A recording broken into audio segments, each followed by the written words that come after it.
Good morning students, मेरा नाम है मंजीत कुमार। मैं एक इंग्लिश टीचर हूँ। देखिए स्टूडेंट्स, मैंने यहाँ यूट्यूब पर एक इंग्लिश की सीरीज स्टार्ट की है जिसमें मैं ग्रामर और वोकैब डिस्कस करता हूँ। तो वोकैब के लिए हमारी पहले 3-4 वीडियोज़ आ चुकी हैं, ठीक है। उनको ज़रूर देखें जिन स्टूडेंट्स ने नहीं देखी हैं। तो देखिए, जो भी स्टूडेंट्स कॉम्पिटिटिव एग्ज़ाम्स की तैयारी कर रहे हैं उनके लिए, या फिर जो कॉम्पिटिटिव एग्ज़ाम की तैयारी नहीं कर रहे बट इंग्लिश सीखना चाहते हैं, ठीक है, जो इंटरेस्टेड हैं, उन सभी के लिए मेरी वीडियोस काफ़ी यूज़फुल हैं आई थिंक। तो वो सभी देखें, और यदि आपको लगता है कि आपके नियर डियर किसी और को भी इनकी ज़रूरत है, ठीक है, उनके लिए बेनिफिशियल हो सकती हैं, तो उनको ज़रूर शेयर करें। पहले की जो हमारी क्लासेस थी, इससे प्रीवियस वीडियोज़ थी 4-5, उनमें हमने वोकैब डिस्कस किया भाई, ठीक है ना। तो जिन्होंने नहीं देखी, उसमें मैंने वोकैब के मेथड्स बताए हैं, किस किस तरीके से हम वोकैबलरी को समझ सकते हैं। आज की जो हमारी क्लास है ये ग्रामर के बारे में है, इंग्लिश ग्रामर। तो देखिए, इंग्लिश को लेकर एक डर सा बना हुआ है स्टूडेंट्स के माइंड में, ठीक है। ज़्यादा स्टूडेंट्स को लगता है कि हम कैसे सीखेंगे, या फिर जो मेनली हिंदी बैकग्राउंड से हैं, ठीक है, जो हिंदी मीडियम से पढ़े हैं या गवर्नमेंट स्कूल से पढ़े हैं, तो उनको लगता है कि हम इंग्लिश कैसे सीख सकते हैं। तो देखिए स्टूडेंट्स, ऐसा कुछ नहीं है, ठीक है ना। कोई भी इंग्लिश सीख सकता है, बस आपके अंदर सीखने की इच्छा होनी चाहिए। यदि आप क्यूरियस हैं तो बिल्कुल सीख सकते हैं, कोई दिक्कत नहीं है। तो चलिए स्टार्ट करते हैं आज की क्लास।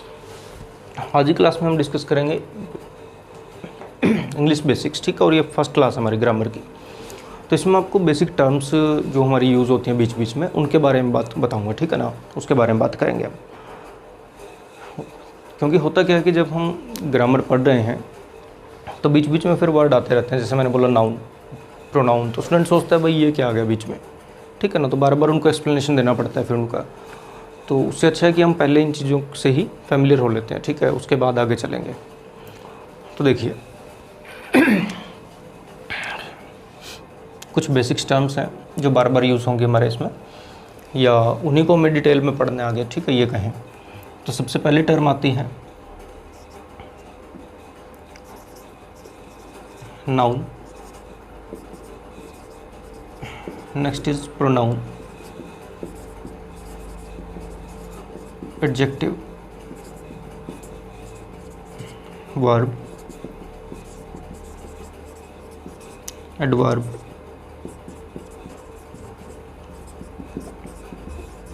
प्रीपोजिशन,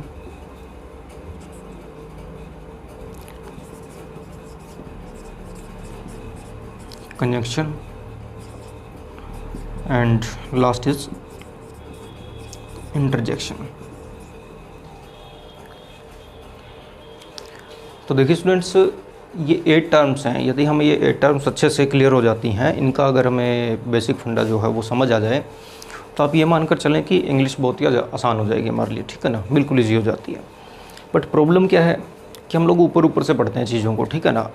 हमें शॉर्टकट चाहिए हर चीज़ का।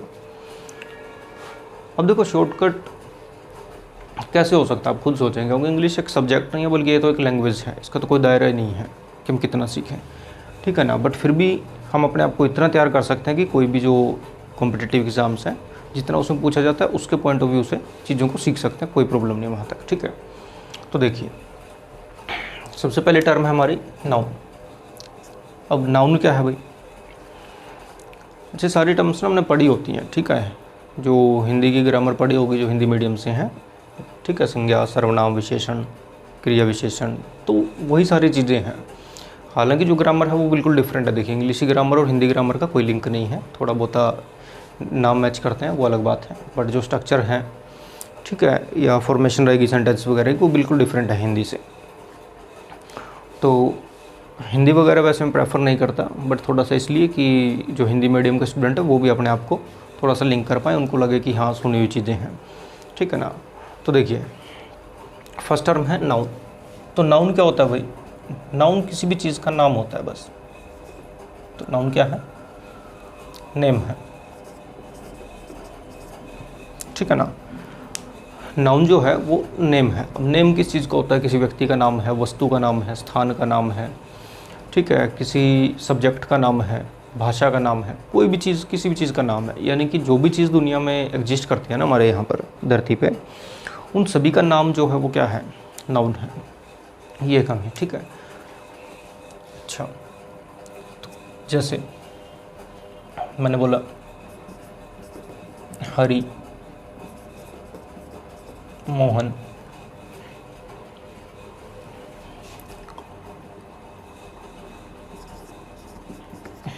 दिल्ली, इंग्लिश।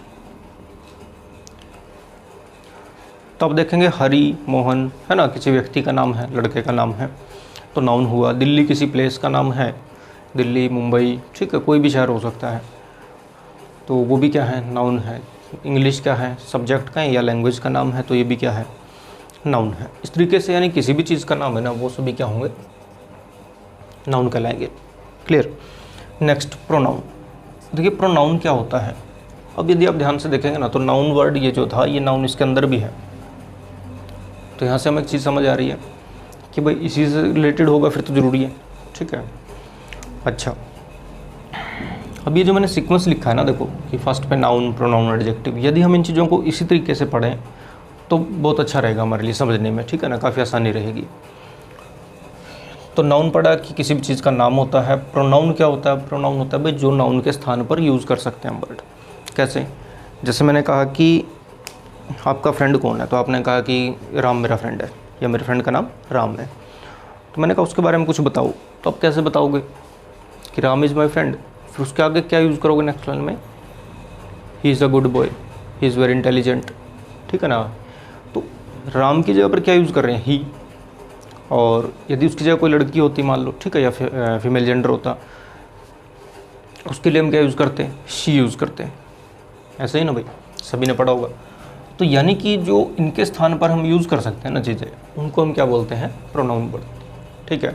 देखिए ज़्यादा डेफिनेशन या उसके चक्कर में पढ़ने की जरूरत नहीं है, हमें चीज़ों को आइडेंटिफाई करना आना चाहिए, हमें पता होना चाहिए हम क्या पढ़ रहे हैं, ठीक है, क्यों पढ़ रहे हैं, उनका क्या यूज़ है, अब उसको क्या कहते हैं, किस किस तरीके की हैं, उनको भी पढ़ेंगे, ऐसा नहीं कि उनको हम नहीं पढ़ेंगे, बट फिलहाल के लिए, ठीक है ना, वो बाद की बातें। तो प्रोनाउन क्या है कि जो नाउन के स्थान पर हम यूज़ कर सकते हैं वो सारे प्रोनाउन हैं। तो कैसे लिखें इनको,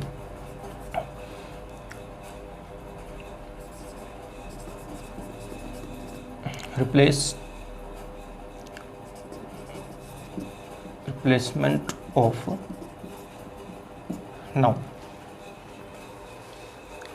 भाई जो नाउन है उसको रिप्लेस करने के लिए जो वर्ड हम यूज़ करते हैं, यानी कि नाउन के स्थान पर जो वर्ड यूज़ करते हैं, उनको हम क्या कहेंगे, प्रोनाउन कहेंगे। कैसे, जैसे वही जैसे हम बात कर रहे थे कि आई, ठीक है, वी, यू,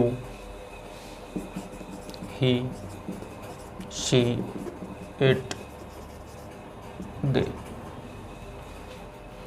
तो सारे के सारे क्या हुए, प्रोनाउन, ठीक है ना। I, we, you, he, she, it, they. तो इस तरीके से इन वर्ड्स को हम क्या कहेंगे, प्रोनाउन। जैसे मैं बात कर रहा हूँ, ठीक है, मैंने कहा कि मेरा नाम मंजीत है, ठीक है, मैंने बताया कि मेरा नाम मंजीत है, तो मेरे खुद के लिए मैं क्या यूज़ कर सकता हूँ, या तो मैं अपना नाम यूज़ करूँगा, या उसकी जगह पर मैं क्या यूज़ कर सकता हूँ खुद की सेंस में, या मेरे लिए आई, मेरे लिए मैं क्या यूज़ कर सकता हूँ, आई। अब हुआ क्या कि मेरे साथ मान लो कोई और भी आ गया एक और, तो कैसे बताऊँगा कि हम, ठीक है ना, हम दो या दो से ज़्यादा जो भी हैं, तो वी, यू, ठीक है, कोई मेरे सामने है उससे मैं बात कर रहा हूँ तो उसका या तो मैं नाम लूँगा, मान लो मैं राम से बात कर रहा हूँ तो मैं कहूँगा राम, या उसको राम की बजाय मैं क्या बोल सकता हूँ कि तुम या आप, तो उसके लिए यूज़ कर सकता हूँ यू। इसी तरह कोई लड़का है उसके लिए हम क्या यूज़ कर देते हैं, ही, कोई लड़की है फीमेल जेंडर तो उसके लिए शी, जो नॉन लिविंग थिंग्स हैं उसके लिए क्या यूज़ कर देंगे, इट, ठीक है भाई। जो भी निर्जीव वस्तुएँ हैं, जैसे दिल्ली है, अब इसका कोई जेंडर तो है नहीं, ना तो ये मेल है ना फीमेल है, तो इसलिए इसके साथ हम क्या यूज़ कर देंगे, इट यूज़ कर देंगे सिंगुलर में, बट अगर प्लूरल है तो उसके लिए हम यूज़ करेंगे दे। क्लियर। नेक्स्ट टर्म देखें, नेक्स्ट टर्म है एडजेक्टिव। अब ये एडजेक्टिव क्या है, ये नाउन हो गया, ये प्रोनाउन हो गया, ठीक है ना, संज्ञा सर्वनाम। एडजेक्टिव क्या होता है, एडजेक्टिव जो नाउन और प्रोनाउन की विशेषता बताए, हिंदी में आप लोगों ने विशेषण पढ़ा होगा भाई, जो संज्ञा सर्वनाम की विशेषता बताते हैं वही क्या है, एडजेक्टिव है। तो बिल्कुल सही है, एडजेक्टिव क्या काम करता है, जो नाउन और प्रोनाउन की विशेषता बताए। तो यानी कि हम कह सकते हैं क्वालिफाई करता है। देखिए क्वालिफाई का मतलब आप इतना समझे कि क्वालिफाई का मतलब क्वालिटी बताने से है, ठीक है ना। तो क्वालिफाई नाउन और प्रोनाउन, ठीक है ना। तो नाउन क्या हुआ, नेम। प्रोनाउन क्या हुआ, जो उस नाम को रिप्लेस कर दे। एडजेक्टिव क्या हुआ, जो इन दोनों की क्वालिटी बता दे। भाई यहाँ तक क्लियर है। तो क्वालिटी क्या हो सकती है, देखो अब क्वालिटी ना कई तरह की हो सकती हैं, ठीक है। तो डिटेल में तो हम पढ़ेंगे जब टॉपिक पढ़ेंगे एडजेक्टिव का। फिलहाल के लिए आप इतना समझ लें कि क्वालिटी क्या हो सकती है, जैसे किस चीज़ का कलर है, ठीक है ना, शेप है, लेंथ है,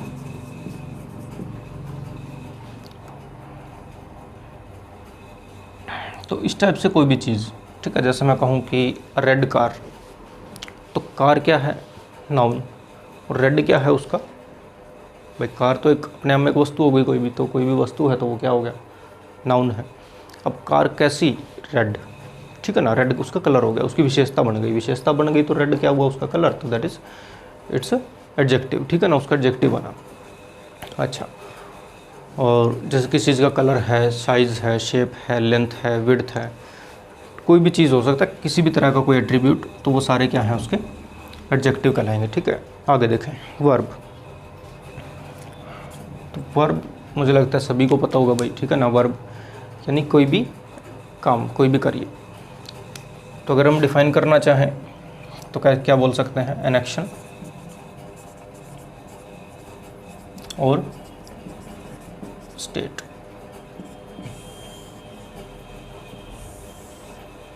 ठीक है जी, एन एक्शन और स्टेट। भाई वर्ब का मतलब होता है क्रिया, जो भी हमने काम किया, ठीक है, या कोई काम हुआ, ठीक है, काम किया भी जाता है और काम अपने आप भी होता है, तो डूइंग और हैपनिंग दोनों हो सकते हैं एक्शन में, या फिर कोई अवस्था होती है किसी प्रकार की। स्टेट का मतलब राज्य नहीं है, स्टेट का मतलब अवस्था से है यहाँ पर। तो एन एक्शन और state that is called a verb, ठीक है, उसको हम वर्ब बोल देते हैं। जैसे अब देखो जितने भी हम काम करते हैं ना अपने डेली रूटीन में या वैसे, तो जितने भी कार्य हैं वो सारे क्या हैं, वर्ब हैं। जैसे खाना, पीना, उठना, बैठना, बातें करना, पढ़ना, लिखना, सोना, सारी ही क्रिया हैं। तो सबसे ही आसान है, कोई प्रॉब्लम नहीं है, ठीक है ना। जो भी काम है वो सभी क्या हैं, वर्ब्स हैं। जैसे मैं लिखा राइट, रीड, स्पीक, ठीक है, राइट, रीड, स्पीक, सिंग, गाना। तो इस तरीके से ही सारे के सारे क्या हैं, एक्शन है, और यानी कि वर्ब है। तो वर्ब दो टाइप के होती है, मेन वर्ब और हेल्पिंग वर्ब, ठीक है। फिलहाल के लिए इतना समझते चलें, बाकी डिटेल आगे पढ़ते रहेंगे हर एक टॉपिक की। एडवर्ब, देखिए जैसे हमने नाउन और प्रोनाउन पढ़ा, तो एडजेक्टिव क्या काम कर रहा था, उसकी क्वालिटी बता रहा था उन दोनों की, मतलब, ठीक है ना। एडजेक्टिव क्या काम कर रहा था, इन दोनों की क्वालिटी बता रहा था, क्वालिफाई कर रहा था इनको। उसी तरीके से एडवर्ब का काम भी सेम है, यानी कि जो एडजेक्टिव और एडवर्ब हैं दोनों क्वालिफाइंग वर्ड्स हैं, यानी क्वालिफाई करते हैं, क्वालिटी बताते हैं दूसरे वर्ड्स की। तो एडवर्ब किसकी क्वालिटी बताता है भाई, एडवर्ब वर्ब को क्वालिफाई करता है। तो लिखें क्वालिफाइज अ वर्ब। हालांकि ठीक है, अब कुछ स्टूडेंट्स कहेंगे कि वर्ब के अलावा भी करता है, तो भाई करता है बिल्कुल। फिलहाल के लिए इतना समझें, डिटेल हर एक टॉपिक की पढ़ेंगे हम आराम से। तो एडवर्ब क्या है, ऐसे वर्ड्स जो क्वालिफाई कर दें किसको, एक वर्ब को। अच्छा, तो फिलहाल के लिए इतना याद रखें, जो वर्ड्स जिनके साथ हम एलवाई यूज़ करते हैं, एलवाई लास्ट में, वो एडवर्ब होते हैं। कैसे, जैसे मैंने कहा ऑनेस्टली, स्ट्रांगली, ठीक है, स्ट्रांगली, क्लीनली, सॉफ्टली या स्विफ्टली। ऐसे वर्ड्स जो वर्ब को क्वालिफाई करें, वर्ब के बारे में हमें डिटेल बताएं या कुछ भी उसके बारे में बताते हैं एडिशनल, उनको हम एडवर्ब बोल देते हैं। और तो फिलहाल के लिए आप इतना याद रखें बस कि जिन वर्ड्स के लास्ट में एलवाई यूज़ करते हैं वो ज़्यादातर वर्ड क्या होते हैं, एडवर्ब होते हैं। मैं ज़्यादातर बोल रहा हूँ, सभी नहीं बोल रहा भाई, ठीक है ना। तो कौन से नहीं होते उनको भी डिस्कस करेंगे, वो आगे देखेंगे। आगे देखिए प्रीपोजिशन। प्रीपोजिशन का काम क्या होता है, ये रिलेट करती है। तो प्रीपोजिशन का काम है रिलेशन दिखाना या बताना, यानी एक वर्ड का दूसरे वर्ड या सेंटेंस में, ठीक है, जो यूज़ किए जा रहे हैं दूसरे वर्ड्स, भाई बाकियों के साथ क्या रिलेशन है, उनको हम क्या बोलते हैं, प्रीपोजिशन बोलते हैं। कौन कौन सी प्रीपोजिशन है भाई मेन, जैसे to, in, into, by, with, between, of, ठीक है ना। तो सारी की सारी क्या है, प्रीपोजिशन है। To, in, into, on, upon, above, over, between, among, सभी क्या कहलाती हैं, प्रीपोजिशन कहलाती हैं। इनका काम क्या होता है, ये रिलेशन बताती हैं एक वर्ड का दूसरे वर्ड्स के साथ सेंटेंस में, ठीक है ना। Next term is conjunction. Conjunction क्या है, कंजंक्शन का काम होता है चीज़ों को जोड़ना आपस में। तो ये दो वर्ड्स को आपस में जोड़ सकता है, एक वर्ड को दूसरे के साथ, एक सेंटेंस को दूसरे सेंटेंस के साथ जोड़ सकता है, एक फ्रेज़ को दूसरे फ्रेज़ के साथ जोड़ सकता है, ठीक है। सब्जेक्ट को सब्जेक्ट से जोड़ सकता है, ऑब्जेक्ट को ऑब्जेक्ट से जोड़ सकता है, एडजेक्टिव को एडजेक्टिव से जोड़ देता है। तो कहने का मतलब कंजंक्शन का जो मेन काम है वो क्या है, चीज़ों को जोड़ना। इनको लिंकर्स भी बोलते हैं इसीलिए हम, ठीक है। कंजंक्शन का दूसरा नाम क्या है, लिंकर्स। तो इनका काम क्या है, इनको लिंक करना।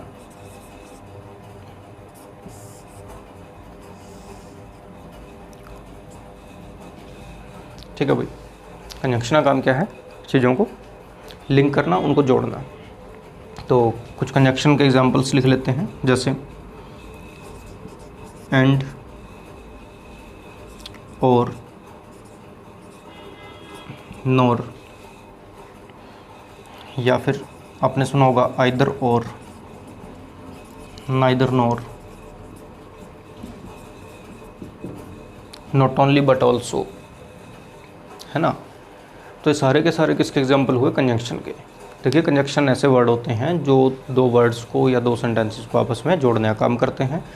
तो मेन कुछ कंजंक्शन जैसे कि and, or, nor, either or, neither nor, not only but also, as well as, तो बहुत सारे कंजंक्शन हैं, ठीक है। वो हम जब टॉपिक पढ़ेंगे तो उसमें डिटेल देख लेंगे इनकी। इंटरजेक्शन, देखिए इंटरजेक्शन क्या होता है, इंटरजेक्शन किसको दिखाता है, सडन फीलिंग।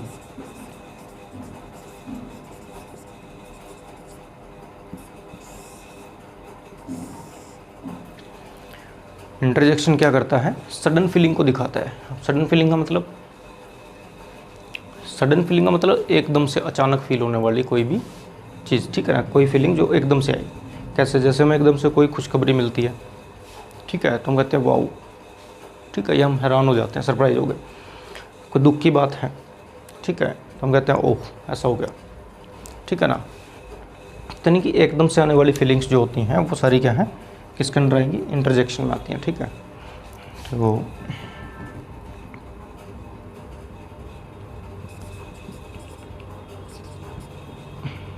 आलस, ओह, ठीक है। तो उस तरह के जो वर्ड रहेंगे ये क्या है, इंटरजेक्शन कहलाते हैं,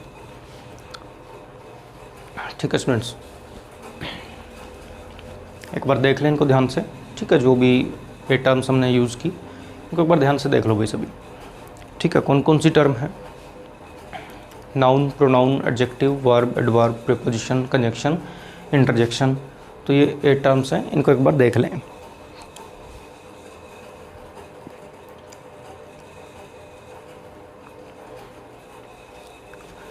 हाँ जी, क्लियर है यहाँ तक सभी को। भाई देखिए नाउन जो है वो किस चीज़ का नाम होता है, प्रोनाउन जो उस नाम को रिप्लेस कर दे उनको हम प्रोनाउन बोलते हैं। जैसे मोहन है तो इसके लिए हम क्या यूज़ कर देंगे, ही, क्यों, क्योंकि हमें पता है कि मेल जेंडर है, लड़के का नाम है।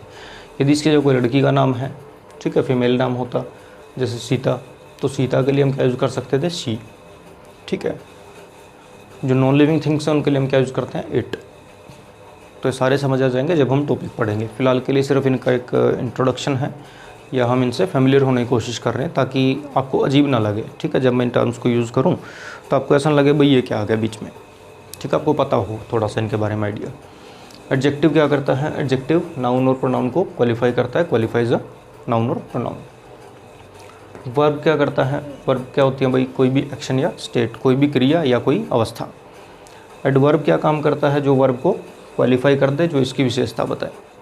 ठीक है, जैसे मैं कहूँ कि उसने खाना खाया, उसने खाना खाया, फिर मैं कहूँ उसने तेज़ी से खाना खाया, तो यहाँ पर जो वर्ड यूज़ किया ना मैंने, तेज़ी से, यानी कि स्पीडली। ठीक है, तो स्पीडली वर्ड यहाँ पर क्या काम कर रहा है, खाने की विशेषता बता रहा है भाई उसने किस तरीके से खाया। ठीक है, तो इनको भी देख लेंगे आगे। प्रीपोजिशन क्या करता है, रिलेशन बताता है, किसके बारे में, किसका रिलेशन, सेंटेंस में यूज़ किए गए किसी भी एक वर्ड का दूसरे वर्ड्स के साथ रिलेशन बताता है। ठीक है, उनको हम प्रीपोजिशन बोलते हैं, जैसे to, in, into, by, with, between, among, of, ये सारी क्या है, प्रीपोजिशन है। कंजंक्शन का काम होता है लिंक करना, चीज़ों को जोड़ना आपस में। ठीक है, दो वर्ड्स को जोड़ना, दो सेंटेंस को जोड़ना, इस तरीके से ये कुछ कंजंक्शन के एग्जांपल हुए। Interjection, sudden feeling. ठीक है, तो इंटरजेक्शन का हालांकि इतना कुछ है नहीं, थोड़ा बहुत यूज़ होता है बीच बीच में, तो देखते रहेंगे। तो मेन आपके 7 है। अब देखो जो 7 पार्ट बताए मैंने, इन या जो 8 हैं, ठीक है, टोटल की अगर हम बात करें, इनको हम बोलते हैं पार्ट्स ऑफ स्पीच। ध्यान रखें, ये जो 8 टर्म्स जो हमने अभी इनके बारे में थोड़ा जाना, इनको हम क्या बोलते हैं, पार्ट्स ऑफ स्पीच बोलते हैं।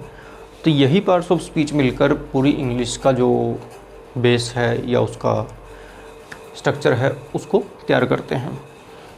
तो जितना अच्छे से आप लोग इनको समझ सकते हो उतना समझें, ठीक है ना, क्योंकि उतना ही आपका बेसिक स्ट्रॉन्ग होगा, उतनी चीज़ें आपको क्लियर होंगी आसानी से। ठीक है स्टूडेंट्स, तो इनको यहाँ तक नोट कर लें।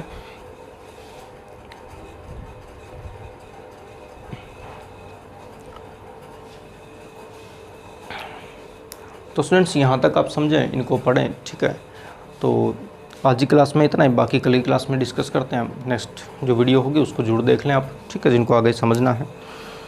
तो आज के लिए इतना ही, थैंक यू।